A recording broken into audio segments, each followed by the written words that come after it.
Hello besties, ఇవాళ అయితే మన ఛానల్లో చికెన్ ఫ్రై ఎలా ప్రిపేర్ చేసుకోవాలో చూసేద్దాం రండి.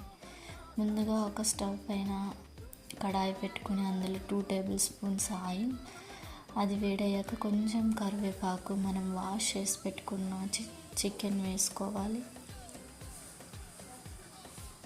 చికెన్ బాగా ఫ్రై అయ్యాక అందులోనే కొంచెం ఉప్పు, పసుపు వేసుకొని చికెన్లో వాటర్ వదలడం స్టార్ట్ అవుతుంది. అప్పుడు మనం మసాలా కోసం ఆనియన్, వెల్లుల్లిపాయ, అల్లం, కొంచెం ఎండు కొబ్బరి, పుదీనా, కొత్తిమీర, పచ్చిమిర్చి వేసుకొని బాగా పేస్ట్ చేసుకోవాలి.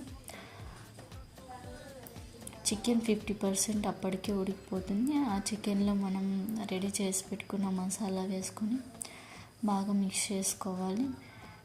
మసాలా మాడిపోకుండా అలాగే కొంచెం వాటర్ యాడ్ చేసుకోవాలి.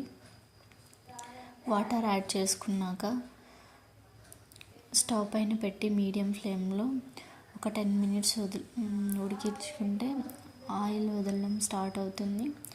అప్పుడు మూత పెట్టేసుకొని లో ఫ్లేమ్లో ఒక 5 మినిట్స్ ఉడికించుకోవాలి.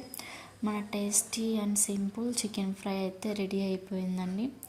ఇప్పుడు వేడి అన్నంతో సర్వ్ చేసుకొని తింటే సైడ్కి కొంచెం కీర దోస, ఆనియన్ అండ్ లెమన్తో సర్వ్ చేసుకుంటే ఎంతో టేస్టీ చికెన్ ఫ్రై రెడీ అండి.